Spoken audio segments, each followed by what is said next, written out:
നമസ്കാരം. ഞാൻ ഭുവനേശൻ. ഭുവൻ സ്റ്റോക്കിലേക്ക് എല്ലാവർക്കും സ്വാഗതം. നമ്മൾ മലയാളികൾ സൂപ്പറാണല്ലേ. നമ്മുടെ വിദ്യാഭ്യാസ രംഗം, ആരോഗ്യരംഗം എന്നിവയൊക്കെ കുറച്ച് കാലങ്ങളായിട്ട് നല്ല രീതിയിലാണ് നടന്നു പോകുന്നത്. അപ്പോൾ എല്ലാവരും പറയും മലയാളികൾ സൂപ്പറാണ്, നല്ലതാണെന്നൊക്കെ. ശരിയാണല്ലേ, മലയാളികൾ അടിപൊളിയാണല്ലേ. എന്നാൽ മലയാളികൾ അടിപൊളിയാണെന്ന് ജസ്റ്റ് നമുക്കൊന്ന് പരിശോധിച്ചാലോ. മലയാളി അടിപൊളിയാണെന്നറിയാൻ ഏറ്റവും വലിയ കാര്യം, ഒന്നാമത്തെ കാര്യം ഒന്ന് ആലോചിച്ച് നോക്കിയാൽ മതി. നമ്മൾ സാധാരണ എല്ലാവരും കഴിക്കുന്ന പലഹാരങ്ങളില്ലേ, ഈ നമ്മൾ ഉണ്ടംപൊരി, പഴംപൊരി തുടങ്ങിയ സാധനങ്ങൾ. ഈ സാധനങ്ങൾ നമ്മൾ വഴിയിലൂടെ വണ്ടി പോയി ആ പൊടിയൊക്കെ പാറി അത് ചെന്നിരുന്ന് അങ്ങനെ ഓപ്പണായിട്ട് ഒരു 90% കടകളിലും എന്താണ് ചെയ്യണത്, ഈ കടകളിൽ ഈ സാധനങ്ങൾ വഴിയരുവത്ത് ഓപ്പണായിട്ട് വെച്ചേക്കണം. ഭക്ഷണ സാധനങ്ങൾ ഓപ്പണായിട്ട് വെച്ചിട്ട് നമ്മൾ കാലിലിടുന്ന ഷൂവും ചെരുപ്പും സൂക്ഷിച്ച് വെക്കുന്നത് AC ഷോറൂമുകളിലാണ്. അപ്പോൾ ഭക്ഷണ സാധനം പുറത്തും കാലിലിടുന്ന ചെരുപ്പ് AC ഷോറൂമിലും സൂക്ഷിക്കുന്നവൻ്റെ പേരാണ് മലയാളി. അതിലും സൂപ്പറാണ് നമ്മളെ മറ്റൊരു കാര്യം. നമ്മുടെ കുട്ടികളൊക്കെ നന്നായി പഠിക്കുന്ന കുട്ടികളാണല്ലേ. ഈ കുട്ടികൾക്ക് നമ്മൾ യൂറോപ്പിലോ അല്ലെങ്കിൽ വിദേശത്തൊക്കെ പോയി പഠിക്കേണ്ട അത്യാവശ്യം വരും. അപ്പോൾ നമ്മുടെ ബാങ്കുകൾ എന്താ ചെയ്യണേ, ഈ വിദേശത്ത് പോയി പഠിക്കുന്ന കുട്ടികൾക്ക് കൊടുക്കുന്നത് 14% പലിശയ്ക്കാണ് വിദ്യാഭ്യാസ ലോൺ കൊടുക്കണേ.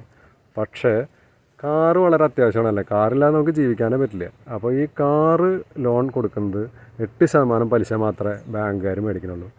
അപ്പോൾ മലയാളി സൂപ്പറാണ് ആ കാര്യത്തിലും.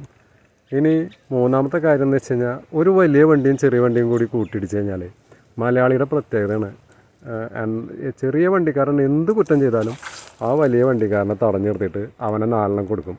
അതാണ് മലയാളിയുടെ ഏറ്റവും വലിയ പ്രത്യേകത. പുളി എന്ന് പറഞ്ഞാൽ പുളി സൂപ്പർ പുളിയാണ്. അതേമാതിരി നമ്മളൊരു ഹോട്ടലിൽ ചെന്ന് കഴിഞ്ഞാൽ ഭക്ഷണത്തിന് എത്ര നേരം വേണമെങ്കിലും കാത്തിക്കാൻ നമ്മൾ ചെയ്യാറാണ്. പക്ഷെ നമ്മൾ വീട്ടിലെത്തിക്കഴിഞ്ഞാൽ ടേബിളിന് മുന്നിലെത്തിയാൽ അപ്പം നമുക്ക് ഭക്ഷണം വേണം. അപ്പോൾ നല്ല അടിപൊളിയല്ലേ. അതേമാതിരി നമ്മൾ മലയാളികൾ ഒരു കല്യാണത്തിന് നമ്മൾ മറ്റുള്ളവരെ ക്ഷണിക്കാനായിട്ട് ഇൻവിറ്റേഷൻ കാർഡൊക്കെ അടിച്ച് സുഖമായിട്ട് ഇൻവിറ്റേഷൻ കാർഡൊക്കെ കൊടുക്കാറുണ്ട്.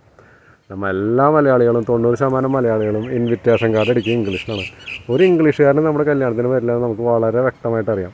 പക്ഷെ നമ്മൾ ഇംഗ്ലീഷിലാണ് ഈ ഇൻവിറ്റേഷൻ കാർഡ് അടിക്കുള്ളൂ. അത് മലയാളിയുടെ മാത്രം പ്രത്യേകതയാണ്. തമിഴന്മാരൊക്കെ തമിഴിൽ മാത്രമേ അവരുടെ ഇൻവിറ്റേഷൻ കാർഡ് അടിക്കാറുള്ളൂ.